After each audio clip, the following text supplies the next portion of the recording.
Maths में third chapter matrix जो है उसको शुरू करने जा रहे हैं और देखते हैं मैट्रिक्स में आपको कैसे जल्दी समझ में आ जाता है। उसके लिए तो पहले तो अपने पास प्रश्न उठता है, कोई भी चैप्टर शुरू करते हैं हम जब, तो पहले देखते हैं कि चैप्टर के नाम का अर्थ क्या होता है। तो जैसे इसमें कहा उसने मैट्रिक्स, तो मैट्रिक्स का मतलब होता है रेक्टेंगुलर अरे, रेक्टेंगुलर अरे with numbers and functions.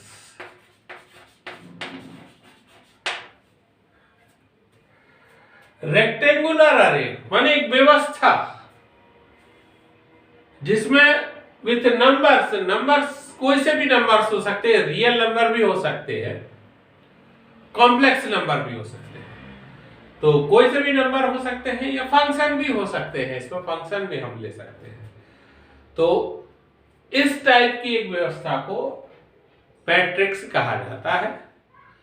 Matrix को हमेशा नेम, हमेशा जैसे सेट को हम हमेशा कैपिटल लेटर से नेम देते हैं, उसी तरीके से हम मैट्रिक्स को भी इंग्लिश अल्फाबेट के किसी भी कैपिटल लेटर से आप उसका नेम देंगे, ऐसे किसी भी कैपिटल लेटर से आप नेम दे सकते हैं। सपोज कीजिए एक मैट्रिक्स हमने लिख रहे हैं यहां पर, ये हमने लिखा A इक्वल टू इसके A B C D E F,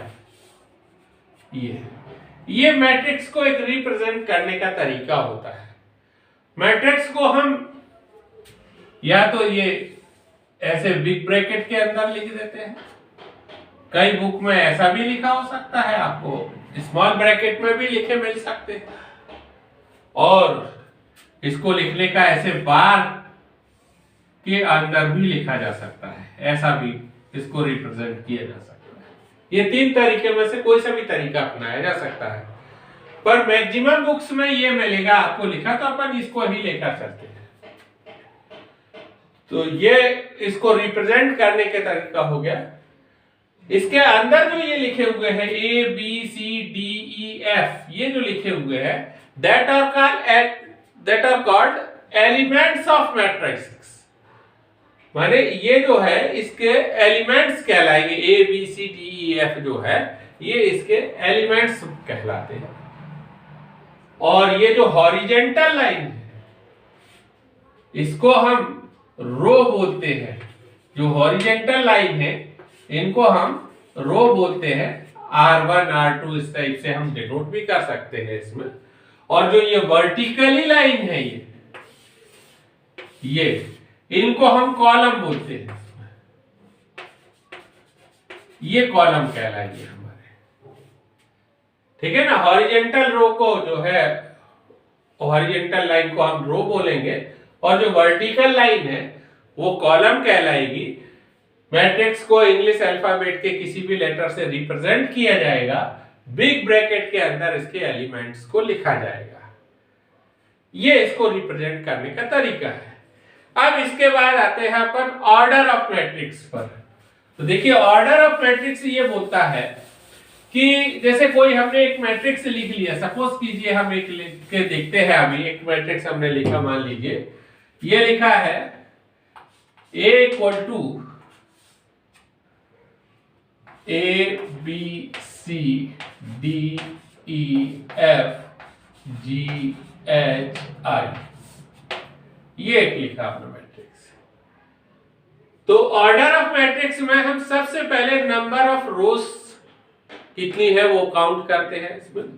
तो देखिए इसमें नंबर ऑफ रोज हो जाएंगी, ये हो गई R1, ये हो गए R2, ये हो गए R3, माने 3 रोज है। और कॉलम कितने हैं, ये देखिए C1, ये C2 और ये C3, माने 3 कॉलम है। तो इसका ऑर्डर 3/3 हो जाएगा। यानी किसी भी मैट्रिक्स को अगर आपको रिप्रेजेंट करना है, दिखाना है, तो उसको जो है अपन जो नंबर ऑफ लाइन है to the number of column कर देते हैं तो वो ऑर्डर ऑफ मैट्रिक्स कहलाता है। जैसे कि आपने सपोज कीजिए कि ये अगर ऐसा ही होता केवल, या ऐसा एग्जांपल ले लेते हैं हम ये किए कि एक है हमारा A11 A12 A13 से A1n तक, A21 A22 से लेके A23 तक, वो सॉरी 2n ऐसे चलते आए अगर हम, तो ये AM1 AM2 AM3 से इस तरीके से लेके चले जाए तो देखिए अगर हम इसमें काउंट करने जाएंगे तो इसमें 1 2 3 4 से m रोज है, तो यहां पर हम लिखेंगे m और नंबर ऑफ कॉलम n है तो इसको लिखेंगे हम टू द n। माने ये जो मैट्रिक्स लिखा हुआ है ये m टू द n या m बाई n ऑर्डर का मैट्रिक्स लिखा हुआ है। तो इसमें जो है m बाई n माने पहले अपन लिखते हैं number of rose into number of column लिख देते हैं और इसको हम बोलते हैं ऑर्डर ऑफ मैट्रिक्स बोलते हैं। अब इसमें जो है आपके कि जितने भी, अब हमको चाहिए मान लीजिए कि इस जो मैट्रिक्स है उसमें नंबर ऑफ एलिमेंट्स कितने हैं, तो अगर m बाई n ऑर्डर का मैट्रिक्स है तो इसका मतलब है कि उसमें m n एलिमेंट होंगे। अगर कोई मैट्रिक्स इस टाइप से है कि 2 बाई 3 ऑर्डर का मैट्रिक्स है तो उसमें 6 एलिमेंट होंगे। अगर 4 बाई 3 ऑर्डर का एलिमेंट मैट्रिक्स है और तो इसमें 12 एलिमेंट्स होंगे। यानी किसी भी मैट्रिक्स में नंबर ऑफ एलिमेंट्स जो होते हैं वो प्रोडक्ट ऑफ और row number of rows and number of column के इक्वल होते हैं।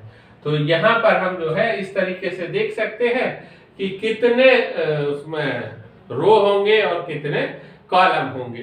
अब अगर मान लीजिए कोई ने हमसे पूछ लिया, ऐसा बोल दिया कि सपोज कीजिए सर कि एक ऑर्डर मैट्रिक्स है हमारे पास में जिसमें 12 एलिमेंट है, उल्टा उसने पूछा कि ऐसा कोई है मैट्रिक्स है कि जिसमें 12 एलिमेंट है तो ये किस ऑर्डर का मैट्रिक्स होगा। तो हम कह सकते हैं कि ये जो है आपका 1 into 12 ऑर्डर का मैट्रिक्स हो सकता है, 2 into 6 ऑर्डर का मैट्रिक्स हो सकता है, 3 into 4 ऑर्डर का मैट्रिक्स हो सकता है, ये 4 into 3 ऑर्डर का मैट्रिक्स हो सकता है, 6 into 2 ऑर्डर का मैट्रिक्स हो सकता है और 12 into 1 ऑर्डर का मैट्रिक्स हो सकता है। तो इस तरीके से हम किसी भी ऑर्डर के मैट्रिक्स को हम यहाँ पता कर सकते हैं। अब अगर मान लीजिए किसी भी ऑर्डर के मैट्रिक्स को लिखना है तो हम ऐसे भी लिख लेते हैं, जैसे मान लीजिए कि A एक मैट्रिक्स है और यहाँ पर लिख लिया हमने Aij m to the n, ऐसा लिख लिया। ये एक मैट्रिक्स को रिप्रेजेंट कर दिया कि हमने Aij equal to m to the n, माने m बाई n ऑर्डर का एक मैट्रिक्स है और उसके एलिमेंट जो है Aij है। तो अब अगर हमको इसमें कह दे वो, तो अगर इससे आपको एक मैट्रिक्स बनाने को बोल दीजिए, सपोज कीजिए उसने बोल दिया कि आप इससे जो है एक मैट्रिक्स ड्रॉ कीजिए। अगर अपने पास में Aij की वैल्यू जो है उसने यूं बोल दिया कि if Aij equal to 2i minus j upon 3 है ना, और ये जो है हमारा मैट्रिक्स, ये सपोज कीजिए चलो कि 3/2 ऑर्डर का मैट्रिक्स है। तो इसमें हमको मैट्रिक्स बनाना है कि क्या होगा। 3/2 ऑर्डर का मैट्रिक्स है माने कि 3 रोज है और 2 कॉलम है। तो देखिए इसमें जैसे हमने A11 निकालने जाएंगे, जहां A11 तो i के प्लेस पे 1 पुट कर दीजिए। यहाँ A11 बराबर ये हो जाएगा 2 into 1 माइनस 1 अपॉन 3, तो ये आ गया 2 मतलब 2 माइनस 1 अपॉन 3 माने 1 अपॉन 3, इसकी वैल्यू 1 अपॉन 3 हो जाएगी। A12 देखने जाएंगे जब हम, तो यही वैल्यू यहाँ रख देंगे जब हम, तो ये हो जाएगा A12 equal to 2 into 1 minus 2 upon 3, तो 2 माइनस 2 यानी 0, इसकी वैल्यू 0 हो जाएगी। A21 जब हम लिखेंगे तो A21 की वैल्यू जो हो जाएगी, I के प्लेस पे 2 रख दीजिए यहाँ पर, A21, तो ये हो गया 2 इंटू 2 माइनस 1/3, यानी 2 टू द 4 माइनस 1/3 माने 3/3 यानी 1, इसकी वैल्यू 1 हो जाएगी। A22 फाइंड करने जाएंगे जब हम, तो ये हो जाएगा, यहां रख दिया हमने A22 यानी 2 इंटू 2 माइनस 2/3, तो 4 माइनस 2 यानी 2/3, तो इसकी वैल्यू 2/3 हो जाएगी। A31 निकाल लीजिए आप, A31 निकाल लेगा, जैसे हमने वहां सपोज कीजिए A31 चाहिए हमको, तो यहां रखा है 2 इंटू 3 माइनस 1/3, तो 3 टू द 6 माइनस 1/3 यानी 5/3 हो जाएगा। और A32 तो ये हो जाएगा 2 इंटू 3 माइनस 2/3 यानी 6 माइनस 4/3 यानी 4/3। तो जो हमारा मैट्रिक्स बन जाएगा A इक्वल टू, ये इस टाइप से हो जाएगा 1/3 0, फिर 1, यहाँ 2/3 और 5/3 और 4/3। तो ये जो है हमारा एक 3/2 ऑर्डर का मैट्रिक्स बन सकता है। तो इस तरीके से हम जो है मैट्रिक्स को पता कर सकते हैं कि कोई भी मैट्रिक्स बना सकते हैं अगर हमको ये दिए हुए। Pause the video and note it down.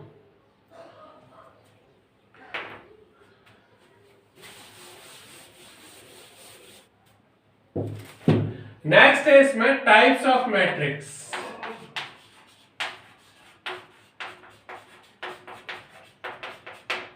Types of matrix में पहले बोलेंगे हम row matrix. Row matrix means a matrix which has only one row and many column। यानी ऐसा मैट्रिक्स जिसमें एक रो है और कई सारे कॉलम है, वो रो मैट्रिक्स कहलाएगा। तो इसको इस टाइप से लिख सकते हैं अपन, देखिए A इक्वल टू ABC, ये 1 2 3 ऑर्डर का एक मैट्रिक्स हो गया, रो मैट्रिक्स हो गया। इसमें केवल वन रो है आपकी। इसका अपोजिट दूसरा हो सकता है कॉलम मैट्रिक्स। कॉलम मैट्रिक्स, तो कॉलम मैट्रिक्स लिखेंगे जब हम, तो कॉलम मैट्रिक्स का मतलब देखिए, अ matrix which has only one column and many rows। A matrix which has only one column and many rows। Suppose कीजिए this 1 2 3 4, ये 4 to the 1 ऑर्डर, इसमें देखिए कॉलम 1 ऑर्डर और रोज 4। तो रो मैट्रिक्स कॉलम मैट्रिक्स हो गया। नेक्स्ट आता है हमारे पास में जीरो मैट्रिक्स। थर्ड टाइप है हमारे पास में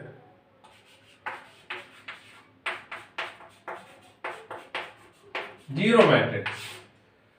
जैसे नाम से ही शो हो रहा है, अपन नाम से ही जान जा रहे हैं कि जीरो मैट्रिक्स, अ मैट्रिक्स या all elements of a matrix are zeros. किसी भी मैट्रिक्स के सारे एलिमेंट अगर जीरो है तो वो जीरो मैट्रिक्स कहलाएगा।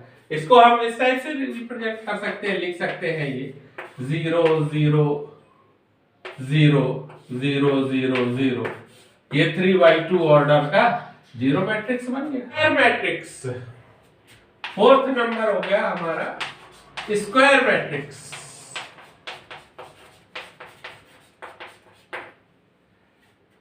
फिर नाम बहुत सारी चीजें बोल देता है, नाम इसका भी नाम शो कर रहा है कि मैट्रिक्स किस टाइप्स का हो। If a number of rows are equal to the number of column is called square matrix. अगर कोई मैट्रिक्स इस टाइप से है कि उसकी number of rows and number of column equal है तो वो स्क्वायर मैट्रिक्स कहलाएगा। जस्ट लाइक देखिए, इसे D इक्वल टू 1 2 3 4। ये 2x2 ऑर्डर का एक मैट्रिक्स हो गया, इसको हम स्क्वायर मैट्रिक्स बोलेंगे। फिर डायगोनल मैट्रिक्स, नेक्स्ट है डायगोनल मैट्रिक्स।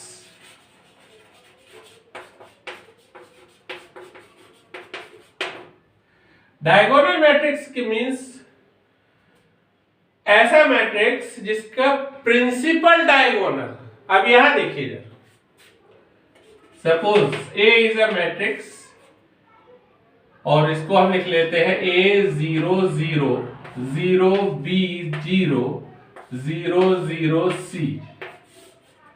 ये प्रिंसिपल डायगोनल कहलाता है इसका।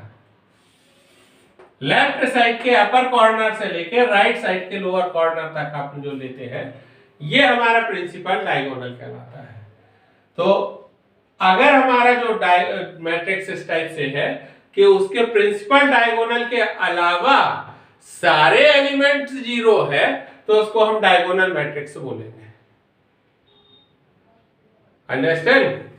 ऐसा मैट्रिक्स जिसमें प्रिंसिपल डायगोनल के अलावा सारे एलिमेंट्स 0 है अगर, तो उसको हम डायगोनल मैट्रिक्स बोलेंगे। ये कोई सा भी लिख सकते हैं आप इसको। जैसे एक एग्जांपल और लिख ले, अगर हम यहाँ पर b इक्वल टू ये 1 0 0 0 2 0 0 0 3, ये डायगोनल मैट्रिक्स हो गया। प्रिंसिपल डायगोनल के अलावा सारे एलिमेंट्स 0 है उसमें भी, तो इसको हम डायगोनल मैट्रिक्स बोलेंगे। और नेक्स्ट स्केलर मैट्रिक्स है।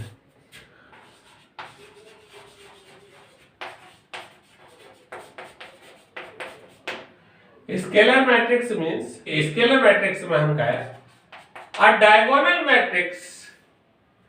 तो डायगोनल मैट्रिक्स किस टाइप का डायगोनल मैट्रिक्स? कि जिसके सारे प्रिंसिपल डायगोनल में जो एलिमेंट है वो इक्वल है। जिसका जो प्रिंसिपल डायगोनल है, ये इसका प्रिंसिपल डायगोनल हो गया, इसके सारे एलिमेंट्स इक्वल है, तो फिर इसको हम स्केलर मैट्रिक्स बोलेंगे। अगर ये एलिमेंट्स डिफरेंट होते तो ये डायगोनल मैट्रिक्स कहलाता है।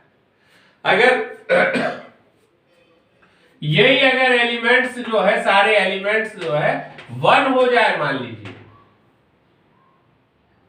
अगर ये सारे एलिमेंट्स जो है 1 हो जाए,